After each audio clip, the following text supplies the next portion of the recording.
Hey there folks, Phoenix Aurelius here from the Phoenix Aurelius Research Academy. Today I want to talk to you a little bit more about a clyssus.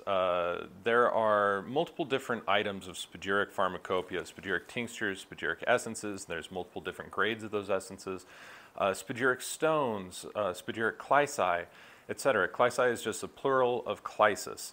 So let's talk a little bit about what a clyssus is. Paracelsus defines a clyssus as the quote-unquote power of a plant which originally stems from one thing alone after the species has been separated into its different parts and finally recombined. So if you think about it, and this next quote comes from Manfred Junius's work in Spagyrics. He says, if seed is put into soil, the root system develops first, then the plant grows, then forms the flower, followed by the fruit, and finally the seed. This is the entire life cycle of the plant, and what we're trying to do is we're trying to capture the intelligence of all of that entire life cycle, from the very planting of that, from the root development to the stalk and the flowers, the leaves, every different part of it that is actually going to form in sequential order, and then we combine all of these parts together. Now, Johannes Baptista Porta says, the clyssus is the extraction of the subtlety of all parts of the plant, which flows together into a common being. So this is a whole lot more difficult than just creating a bunch of different spagyric tinctures of each part of the plant. Now, that is part of what we can do. We can extract it that way. But the plant itself has so much intelligence, and the way that we combine a clyssus can really exalt the virtues of each part of the plant. So like, for instance, with moringa, we don't have a lot of moringa essential oil that is contained in any of the plant, but the moringa clyssus that I made has the roots, it has the bark, it has the leaves, it has the flowers, and it also has the fruit, which are basically, it's like a big long pod that has a ton of seeds in it. Now, many of you know about the cold-pressed seed oil. You hear about moringa oil, but that's not an essential oil. So within the context of spagyria, we can't just distill out these essential oils, but that's unique just to the moringa plant. In other plants, there are going to be a lot of essential oils. So it's long gone by now, but in maybe 2014 or something like that, I made a wild rose clyssus from wild roses harvested here in our mountains in Utah. And in that, we do get a very small amount, but still substantial enough to include, of essential oil out of the flower components. There's not really a whole lot within the roots of the plant or the thorns or the wood of the plant or things like that. So we have to come up with other ways of extracting them. But there are water-soluble constituents, there are alcohol-soluble constituents, there are essential oils in the cases of plants that may contain essential oils, or components of a plant that may contain essential oils. There's also the alcohol of a plant and the salts of a plant. Now, the way that I was taught to make a clyssus, and the way that I was inspired to take those teachings and turn it into my own process, turns it into a very complicated item of pharmacopoeia that you will probably never ever see anybody do, because it is so difficult. And in fact, with the moringa clyssus, I made something like 15 gallons of it for a client one time, for Moringa for Life, in fact. And that's why I have some product actually available, and why I have so much of this clyssus, because anybody doing this work would find that to be completely unfeasible. In fact, I was working in 20-liter flasks, just to give you an idea of the size and the scope of how big I needed to do in order to fulfill those quantities. But the way that I did this was that each individual part had to be extracted separately. Now, in order to get the entirety of the wisdom, the entirety of the intellect, of the intelligence of that plant, I had to extract each of these with a very specific water ratio and a very specific alcohol ratio to draw everything out. Now, just because I drew everything out doesn't mean that everything that I drew out is actually going to make it to the final product, but a lot of it actually does. And so, what doesn't make it ends up just changing form, either to a salt or getting volatilized through a pyrolytic basically a pyrolytic decomposition.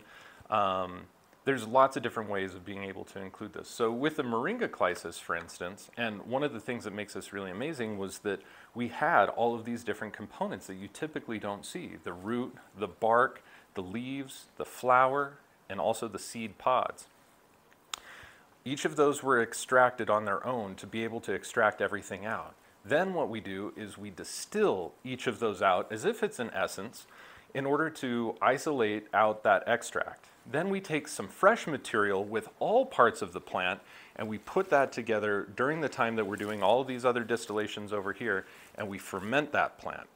And as we ferment that plant, we're able to get some of its own alcohol to come to the surface. And that alcohol contains the spirit of that plant.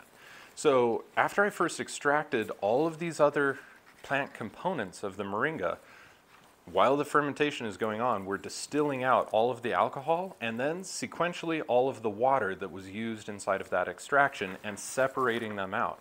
So you have alcohol over here, you have water over here. That leaves you with a fixed sulfur that has both alcohol and water-soluble constituents.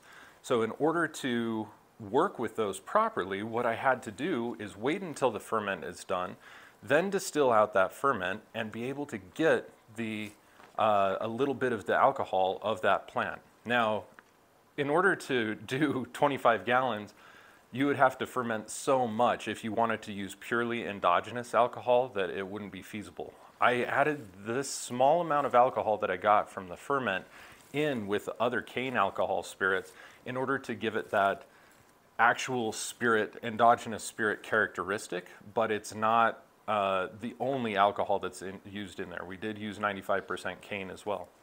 So that gets added back. Then what we do is we take the alcohol to each one of those individual fixed sulfurs and we extract out the alcohol-soluble fixed sulfur with the alcohol and separate that out. Then we take the water-soluble fixed sulfur and we put in all of the distilled phlegm from that extraction and separate that out. Now we have 2 different products for each of those 5 different plant components that we have. So already we have 10 different fractions. We have alcohol-soluble constituents, we have water-soluble constituents from each one of those 5 different parts. Then what I have to do is take everything that I fermented and everything that I extracted, put it together, calcine it, and be able to yield a salt.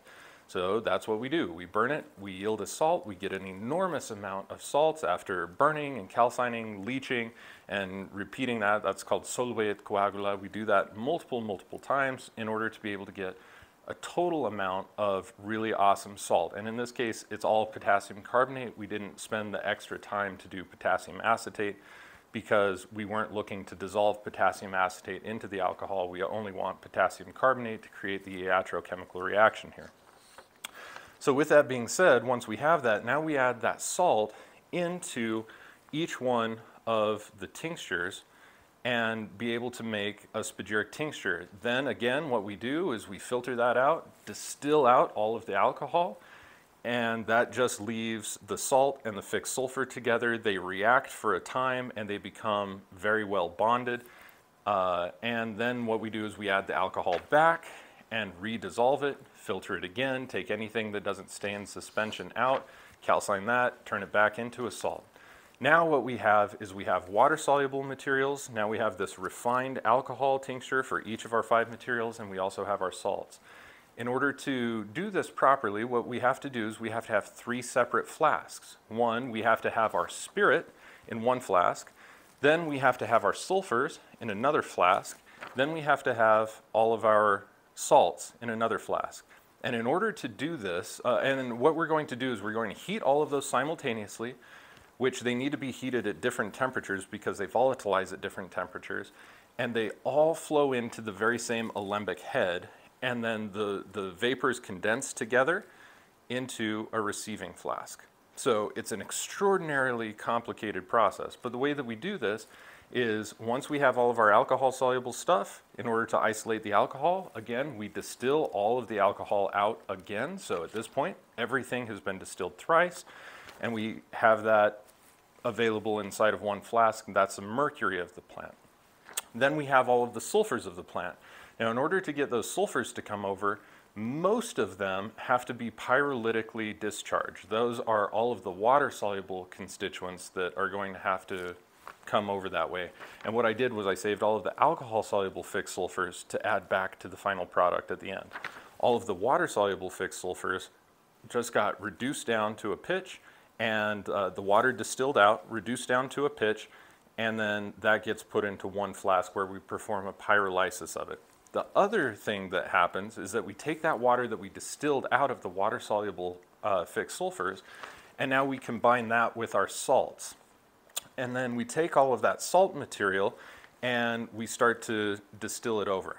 And we have to do that probably 5 or 6 times. I forget how many times. I'd have to look at the lab notes until the salts actually start to kind of climb up and volatilize. And they're doing that because there are trace amounts, just like when you distill an essential oil, you'll get a hydrosol. You can distill a hydrosol of just about anything, actually. The things that are going to do it are going to have some sort of volatile aromatic constituents to it. And even though the moringa plant didn't produce any significant quantity of essential oils in any of the tests that I ran, there are distinct scent characteristics of each of those parts that carried over inside of that water. Now, those are going to react with the salts. In fact, there are lots of different methods inside of what we would refer to as Spagyria proper, where we can utilize hydrosols for the final leaching of a plant in order to, of the plant salts in particular, in order to create a very unique crystallization pattern of that, of those salts. So when you do this, though, and you repetitively, not circulate, but cohabate these salts with their waters, these plant waters, hydrosols for lack of a better term, what ends up happening is that the salts will begin to volatilize and they'll crust over in the beak. And then you can distill water through it, and then eventually they'll get pushed further and further and further up into the alembic head. And when they do that, then they mix with the pyrolytic vapors and they create even more complex chemical reactions. And then the alcohol comes through and it washes everything down. And all of these reactions are happening simultaneously. So you have to, prime your salts by distilling it multiple times, but then you have to distill your alcohol and you have to distill your pyrolytic vapors of the plant at the same time. And eventually all of those come together, they meet in the same alembic, and they will flow down into your receiver. It's an extraordinarily time-consuming and very, very comprehensive process, especially to do it the way that I did. Now, when you do this, though, there are unique chemical reactions that happen as a result of the pyrolytic vapors of the plant meeting with the alcohol. In fact, for those of you who aren't aware, Spiritus Vini Paracelsi, or the spirit of wine of Paracelsus, is actually made by doing a very similar thing with the fraction of, we would call this the oil of a metal. So what you do is you perform a pyrolytic distillation of a metal, and that's going to give you 2 different, well, technically 3 different things. Your salt, your feces stays behind in your boiling flask. But then you have, in your first receiving flask, an oil of the metal, and in your second receiving flask, you would have a spirit of the metal, which is almost always acetone, at least if you do the acetate pathways. With that being said, the oil of the metal then is what gets combined through 2 distillations. You distill the oil of the metal and you distill alcohol, and you distill them together into the same alembic. And as those vapors meet, they will condense and that will form diethyl ether.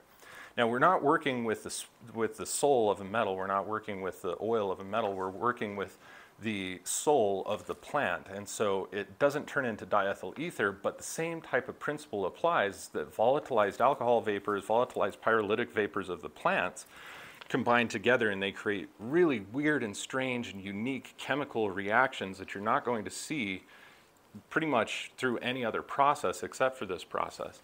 And when they mix with those volatilized salts, again, volatilized salts are not just potassium carbonate anymore. They are things that are actual unique chemical, we could just call them unique chemicals, in fact, that are created by the volatile aromatic compounds reacting with the potassium carbonate, and they turn into a new chemical, and that's why they're able to creep up the glass. Potassium carbonate itself does not creep up a glass. potassium carbonate itself doesn't get so light that it's just going to fly. It changes its chemical structure. Now, at the time that I did this, I didn't have any, we now have mass spectrometry and pocket spectrometers and other things here at the Research Academy. But and even at that, we can take a look at its spectrometric signature, but we can't necessarily tell what it is. We would have to send this off to some specialist in order for them to read those results for us and tell us exactly what we have there. And if they don't have a chemical standard for that, then they're still just going to be like, I don't know, it's something unique. It's in this type of family. It's this type of chemical, but they may not necessarily always have a name for it. So with that being said, you have these three very distinct and very cool components coming over together. Now, what ends up happening in the end is that we take that, which is still mostly going to be ethanol by volume, that final product. And then what we did is we take that final product and we redissolve all of the alcohol-soluble fixed sulfurs that are inside of there and that we've saved from all 5 of our different components. And so there is an element of spagyric tinctures inside of this thing from each of the 5 different plant components that we use for the Moringa Clyssus, but there's also a much more elaborate process that was used here in order to be able to create this Clyssus. So it's extraordinarily complicated, but what it does is it combines all of the different components of the plant's life cycle into a single entity and uses multiple different forms of distillation and pretty advanced techniques within the scope of alchemy and spagyria to be able to put these things together in a single medicine. And the whole concept is that when you take a little bit of the Clyssus, you now have every part, every single thing from that entire plant and all of its intelligence. The root, the bark, the leaf, the flower, the fruit, and the seeds, of course, all together in one thing with all of its different constituents. And of course, there is some water too. Those of you who have purchased the Clyssus or have tried it before will know that it's not as intense, it's not as biting or as sharp as many spagyric tinctures because the water, all of that hydrosol, distills over as well into the product. And in fact, when we recombine the alcohol-soluble fixed sulfurs with that water, some of those alcohol-soluble constituents actually they create unique and weird reactions where glycosides will start to precipitate out. So we do have a Clyssus with some glycosides. We have a Clyssus without glycosides as well. And in fact, we have more of it without glycosides because the glycosides are actually relatively small in number in comparison to how much of a huge batch that we made here. Glycosides should not be taken for pregnant or nursing women. It is a bit of an abortifacient, or it can be an abortifacient because it causes uterus contractions. But for that very same reason, it can be very good to bring on menses and be used for dysmensis, dysmenorrhea, and other things like this. So that's the thing. If pregnant, breastfeeding, don't take it with glycosides. The one without glycosides, though, should be, again, this product has absolutely no testing to it, but it should be safe for all individuals because there's no precipitated glycosides. They should not be inside of the material. They've been separated out, filtered to 2 microns, so there's absolutely no contaminants or anything. And it's a very delightful and somewhat strange flavor. Moringa has a lot of different flavor profiles in all of those different parts of the plant. So it's very unique.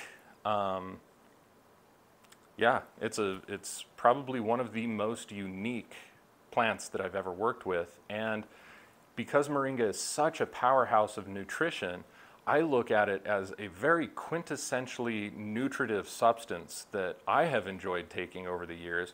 And I hope other people enjoy it as well. But it has an extremely high price tag on it in comparison to our spagyric tinctures. And now you know why. It was extraordinarily difficult to make. It took me over 6.5 months to produce the end product because there were so many individual steps to it, so many distillations, so many cohobations, lots of digestion times. I mean, there's just so much to it. It was an insane process, and actually I'm kind of insane for having taken it on. But it's an excellent product. I'm glad that we have it. And so for those of you who are interested in what a Clyssus is, why it's so expensive, what is up with the Moringa Clyssus, and how does it differ, say, from the master Moringa formulation that we have, which is just a spagyric tincture of all 5 of those parts, now you have an idea. And the idea is within Spagyric Pharmacopoeia that every different item actually contains different things in different amounts. The sulfur, the mercury, and the salt are always going to be found to some degree and in some proportion in every item of pharmacopoeia, but in what degree, in what proportions, and how they're combined together makes a huge difference, and it actually changes the way that the medicine reacts, not only with our physical bodies, but also with our other subtle multidimensional anatomical components. And by that I mean, you know, we have sulfur, the soul, we have mercury, the spirit, and salt, the body. And so, you know, it's going to react with the body differently because we have volatilized salts instead of just potassium carbonate that are working on the product. But we also have an interesting form of spirit with the alcohol that has been combined with the pyrolytic vapors. And we also have an interesting form of sulfur. Some of the sulfur is the alcohol-soluble sulfur you'd get from the tinctures, but some of it is also pyrolytically deconstructed and put in through a pyrolytic vapor combining with the alcohol. And this creates a sharp kind of biting acidity on its own. It's a very acrid type of flavor on its own. In the context of the entire mix, though, it's not. And so you get all of these different flavor profiles that work on the body, the soul, and the spirit entirely differently than what you would with any other form of pharmacopoeia. And so it's more likened to, based on its complexity, it's kind of more likened to like a stone or a quintessence in a certain way, but not just from one part of the plant, from all of the different parts of the plant. So at any rate, if you have any questions, don't hesitate to reach out. You can always reach us at support@phoenixaurelius.org. We hope you enjoyed this video. Be sure to thumbs up, like it, and share it with your friends.